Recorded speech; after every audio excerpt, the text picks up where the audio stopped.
the Upanishads in two parts. Part 1, translated by F. Max Muller. Aitareya Aranyaka 3.2.6, 2nd Adhyaya, 6th Kanda.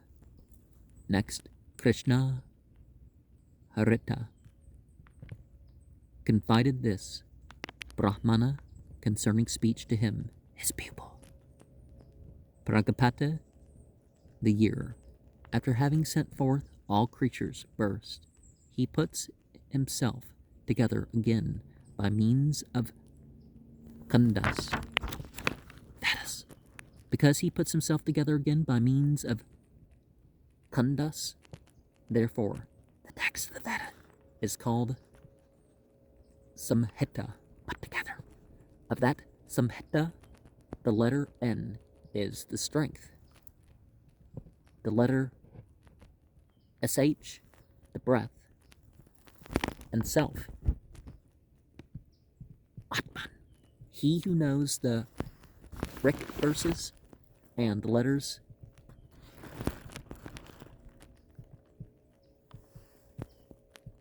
guttural N and SH for every Samhita, he knows the Samhita with strength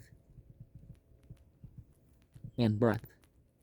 Let him know that this is the life of the Samhita. If the people asks, shall I say it with the letter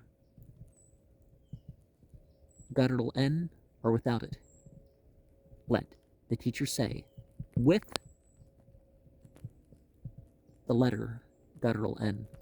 And if he shall ask, shall I say it with the letter SH or without it? Let the teacher say, with the letter SH. Hrasva Mandukaya said, if we here recite the verses according to the Samhita, attending to the necessary changes of regular N and regular S into guttural N and SH. And if we say the Adhyaya of Aitareya Aranyaka 3.1, then the letters N and SH, strength and breath, have by this been obtained for us. Sathavira Sakalya said, if we recite the verses according to the Samhita, and if we say the Adhyaya of Mandukaya, then the letters guttural N and SH have by this been obtained for us. Here the Rishis and the Kvashayas, knowing this, said, why should we repeat the Veda?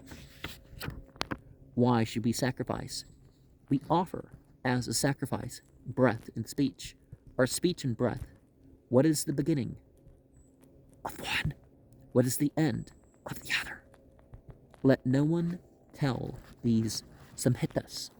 Aitareya Aranyaka 3.1 to 3.2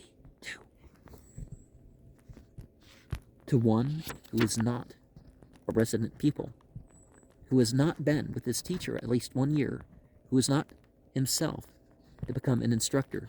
Thus say the teachers, yea, thus say the teachers. So I guess this is why this text was given this level of importance, because it's so much of it's about language usage, when certainly to at least the Western reader you'd have a lot more interesting Upanishads that they could look into.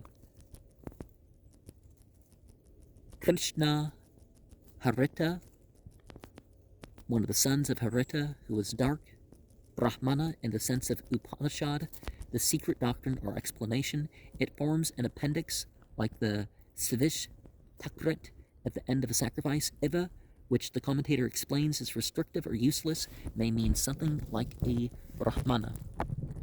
The letters and sh refer most likely to the rules of Natva and shatva, i.e. the changing of N and S into L and Sh. If we know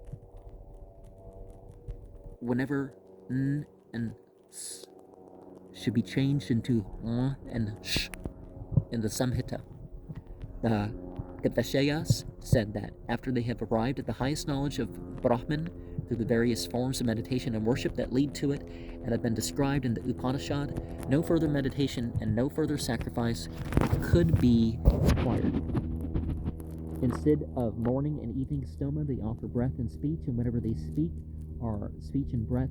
When they are silent, are sleep. When the speech begins, breathing ceases. When breathing begins, speech ceases. Now, there are dialectical variations in the Quran, too, where you have something like a sin and a sad take place of each other, or a meme or a noon, something like that doesn't, within all the variations, cause any contradiction, for one, and it's not done just willy-nilly that you can just, you gotta actually know the text in that dialect to be able to do that. The strict prohibition uttered at the end of the third Aranyaka not to divulge a knowledge of the Samhita Upanishad, Aitareya Aranyaka 3.1.2, is here explained. It's peculiar. Well, some of the Sufi groups, too, it's like, why don't you know more about the Quran? Why don't you know more about what the Prophet's saying? Why are you turning to these secondary teachings first? So they get you in touch, or they get you in touch with those at the same time, saying, hey,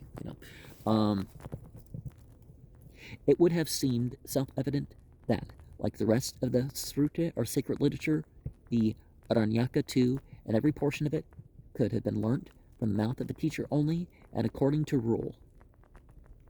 Niyamana, i.e. by a pupil performing all the duties of a student, Brahmakaran, so that no one except a regular pupil, and Tavasan, could possibly gain access to it.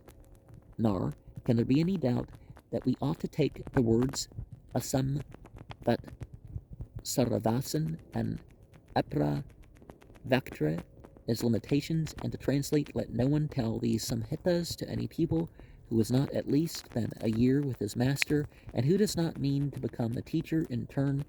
That this is the right view is confirmed by similar injunctions given at the end of the fifth Aranyaka. Here we have first some rules as to who is qualified to recite the Mahabharata. No one is permitted to do so who has not passed through the Diksha, the initiation for the Agnishtoma. If the Mahabharata is performed as a Satra, the sacrificer is a Hotra priest, and he is naturally passed through that ceremony. But if the Mahabharata is performed as an Ekaha or Ahina ceremony, anybody might be the sacrificer, and therefore it was necessary to say that no one who is Adikshita, uninitiated, should recite it for another purpose, nor should he do so.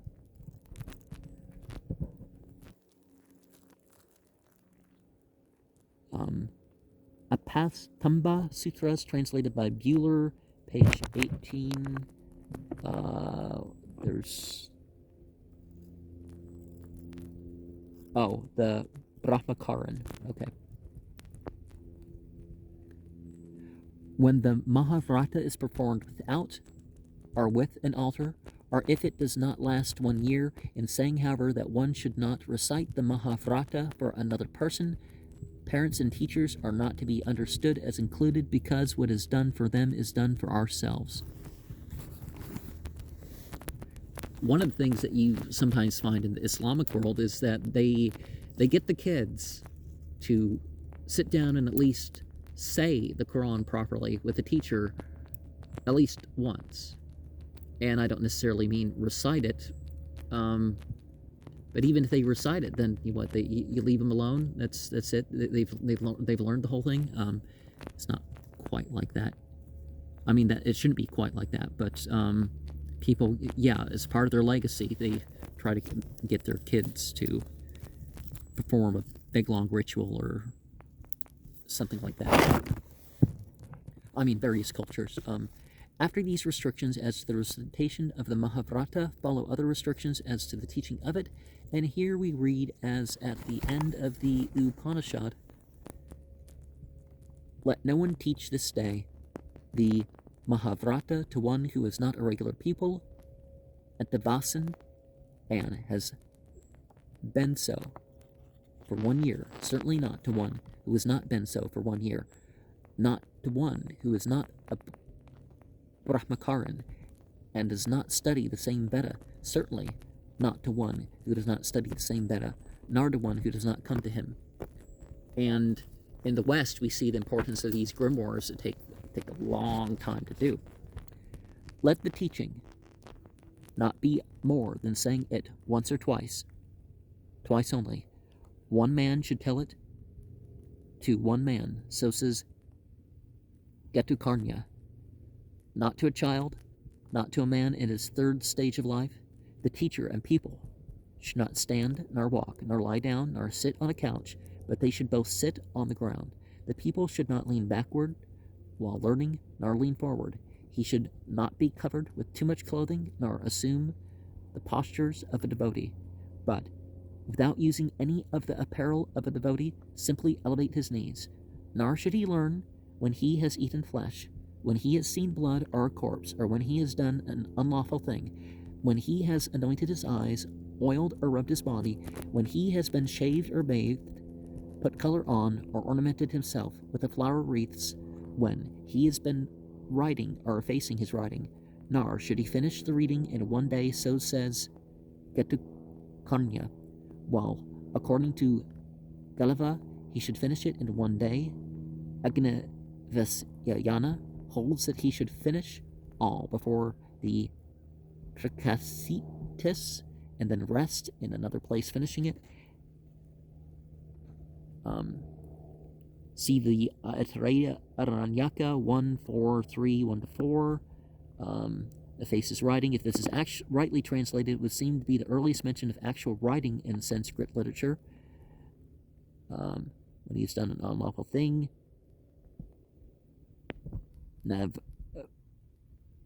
Navratyam Akramya is explained by the commentator by Ukishtadya Kramana.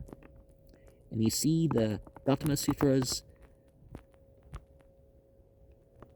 14.21 and Buller's note, studying the same Veda, that portion. And the rest, and we go on to the rest of the commentary. And then rest in another place finishing it. And at the place where he reads this, he should not read. Well, why is the commentary broken into 19 parts if we're not, so not to become an instructor, so there's, okay. And in the place where he reads this, he should not read anything else, though he may read this, the Mahabharata, where he has read something else. No one should bathe and become a snataka who does not read this. Even if he has read many other things, he should not become a snataka if he has not read this, nor should he forget it, and even if he should forget anything else, he should not forget this. No, he should never forget this. If he does not forget this, it will be enough for himself, or for acquiring a knowledge of the self. Oh, I'm not reading the verse, so I can skip all that, right? It is enough. Let him know this to be true. Let him who knows this not communicate, nor dine, nor amuse himself with anyone who does not know it. Then follow some more rules as to the reading of the Veda in general. When the old water that stood round the roots of a tree is dried up, after about the month of Pausha, January to February, he should not read nor at any time in the morning or in the afternoon. When the shadows meet, he should begin at sunrise, so soon as the shadows divide, and end in the evening before they fall together. Nor should he read when a cloud has risen, when there is an unseasonable rain, after the months of Sravana and Bhadrapada, August and September approximately. He should stop his Vedic reading for 3 nights, nor should he at that time tell stories, not even during the night, nor should he glory in his knowledge. Now, is it August, July, August, or is it August, July. Or is it August, September, and then September, October, or is it, I don't remember. So this, the Veda has learned and studied, is the name of that great being, and he who thus knows this, that name of the great being, he becomes Brahman, yea, he becomes Brahman. Apastamba Sutras, translated by Muller, page 92, 33, 44, and 33. And so 1, 2, 34, 1, 3, 9, 2, 1, 3, 11, 31, 1, 3, 9, 1. And